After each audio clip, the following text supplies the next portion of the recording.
dan bintang malam berkedip besar.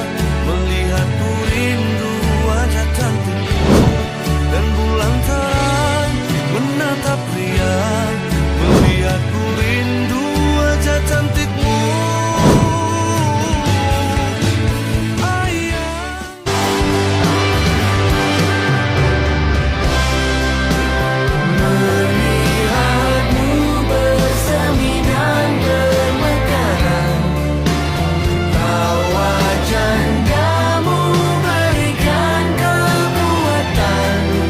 Siang itu, suasana di rumah Bu Rani terasa canggung.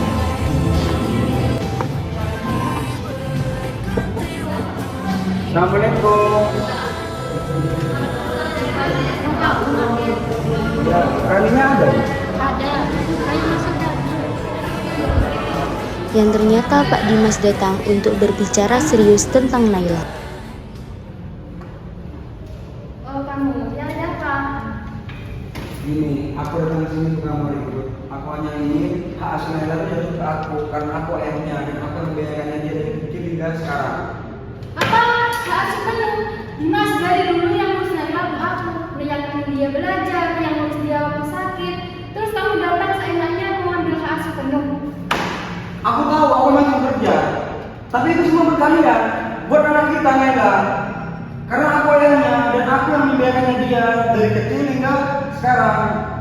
Tolonglah jangan egois gini. Dari dulu aku gak pernah ngelarang Naila bertemu dengan kamu.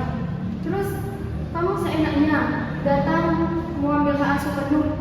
Aku gak bisa. Sudah, jangan diteruskan ke depan seperti ini. Kalian itu kan sama-sama orang tuanya, dan sebaiknya kalau soal hak asuh anak, konsultasi ke konsultan hukum biar ada jalan tengah yang baik dan tenang.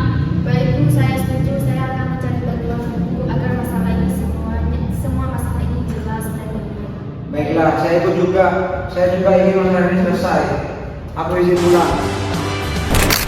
Keesokan harinya, suasana di sebuah kantor konsultasi hukum keluarga, Ibu Rani dan Pak Dimas dengan wajah tegang datang dan ditemani oleh masing-masing ibunya.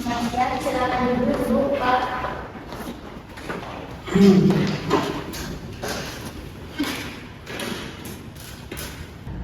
Baik Bu, ini berkasnya. Baik, saya dulu ya.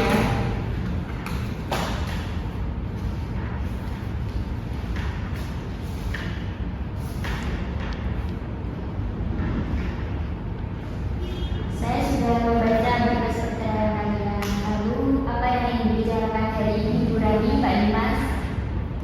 Baik Bu, di sini saya hanya ingin mengajukan hak asuh penuh atas anak saya Naila. Sejak kecil yang merawat Naila itu saya Bu dan ngedidiknya, sedangkan ayahnya dia lebih sibuk bekerja. Gak bisa gitu, Bu. Saya juga ayah kandungnya Naila. Saya juga punya hak penuh atas dia. Saya membiarkan dia sekolah, saya membiarkan dia hingga sebesar ini, dan saya juga ingin hak asuh Naila itu jatuh kepada saya juga. Seperti itu. Baik, tenang dulu Bu Rani, Pak Dimas. Hak asuh anak bukan tentang siapa yang dimampu, tetapi tentang kepentingan terbaik bagi anak. Saya paham perasaan kalian. Namun dalam menentukan hak asuh anak, kita harus mempertimbangkan aspek psikologis dan kepentingan terbaik bagi anak.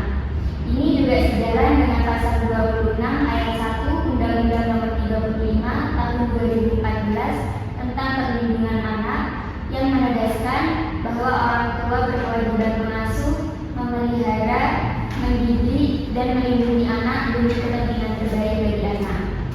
Karena itu, kita harus mempertimbangkan aspek psikologis, kenyamanan, dan kondisi perkembangan seorang anak. Saya sarankan kalian bertemu dengan seorang ahli psikolog anak agar mendapat pandangan yang lebih objektif. Baik. Di luar ruangan, Bu Rika dan Bu Sinta tak sengaja mendengar emosional Pak Dimas, dan mereka mulai masuk untuk menenangkan suasana. Saya mengingatkan kepada Rani dan Dimas jangan terlalu emosi. Mereka itu sama-sama orang tua Naila. Coba dengarkan penilaian dari ahli. Iya, kalian itu harus mendengarkan dari penilaian ahli karena masalah ini harus diselesaikan dengan kepala dingin. Iya Bu, kami akan mencoba. Saya juga ikut, saya akan mencobanya. Baik, untuk selanjutnya saya harapkan kalian ke sesi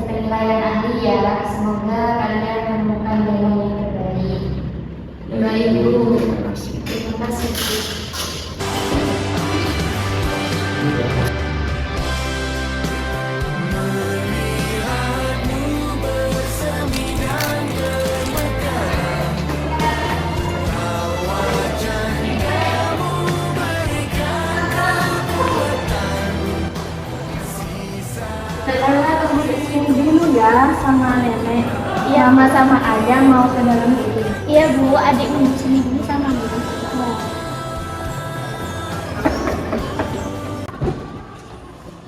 Bisa ada yang saya bantu, Bu? Iya Bu. Oh, mari masuk.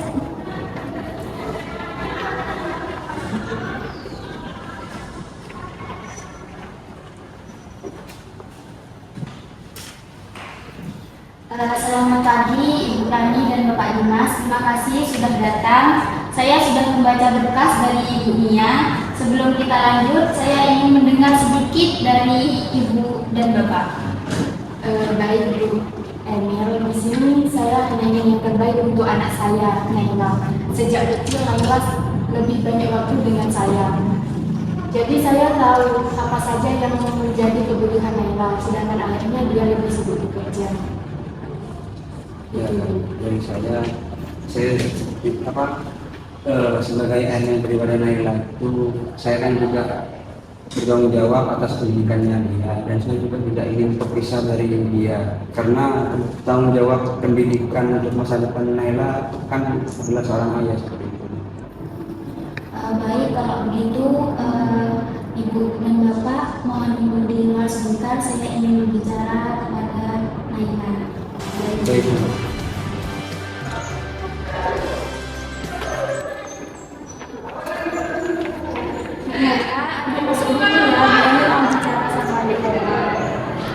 Tapi adik gak diapa-apain kan? Enggak kok, Bu Emil tuh baik banget orangnya. Ya udah adik masuk dulu ya. Ya, semangat.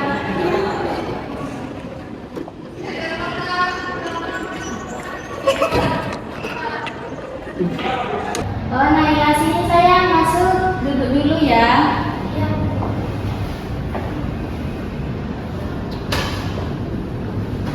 Permisi ya Bu. Iya. Halo Naila, perkenalkan ya, nama Ibu Bu Emil. Bu Emil cuma mau ngobrol sebentar, boleh? Boleh kok Bu. Oh iya, Naila umur berapa ya saya?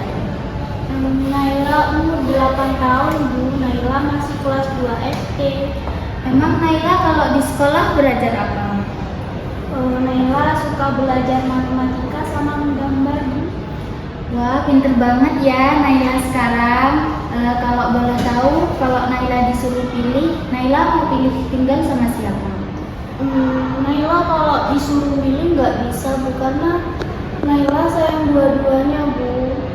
Jadi Naila sayang ya sama dua-duanya. Iya. Naila anak yang baik sekali. Terima kasih sudah cerita sama Bu Emil. Jadi sekarang Naila bisa keluar sebentar ya. Iya Bu. Hai Ibu. Halo. Adik tunggu di sini dulu ya. Ibu mau masuk kelas sebentar. Iya, Sama Bu. nenek. Iya, adik sama nenek ya Bu. Ya. Baik Ibu Bapak, setelah saya berbicara dengan Naila, saya melihat bahwa Naila ini memiliki keterikatan emosional kepada ibunya. Karena sejak kecil memang selalu bersama, namun ia juga sangat sayang kepada ayahnya. Saran saya nih ya, hak asuh utama sebaiknya ada pada ibunya. Sementara ayahnya diberikan hak kunjung luas agar Naila tetap memiliki peran. Gimana menurut Ibu dan Bapak? Baik Bu, saya setuju. Saya tidak akan melarang Naila untuk bertemu dengan ayahnya. Begitupun dengan saya sebagai ayahnya juga, saya juga tidak ingin Naila itu merasa tidak mempunyai sosok orang ayah. Jadi saya setuju. Baguslah, inilah keputusan yang paling berpihak kepada kebahagiaan Naila. Kalau begitu hasil penelitian ini akan menjadi dasar untuk melanjutkan pembicaraan kalian berdua secara baik-baik. Saya sarankan kalian berdiskusi bersama di rumah bapak atau ibunya. Baik Bu. Baik. Ibu, nah gimana tadi hasilnya? Kata Bu Emil itu tadi hak asuh Naila itu jatuh ke saya Bu. Hak asuh penuh. Enggak, aku juga ayahnya. Aku juga punya hak penuh atas dia.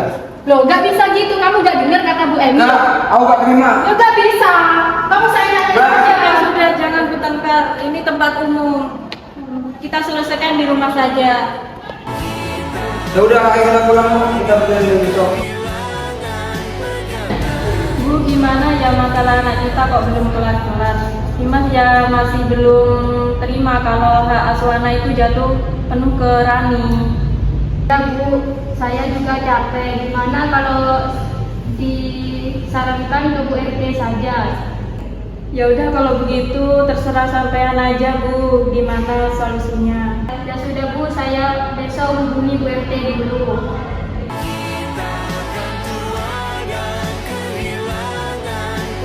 Assalamualaikum Bu RT. Waalaikumsalam Bu Sinta. Iya Bu, ada apa? Saya mau minta tolong Bu. Minta tolong apa Bu? Bu, saya ceritakan lewat chat ya. Oh iya Bu, saya tunggu ya.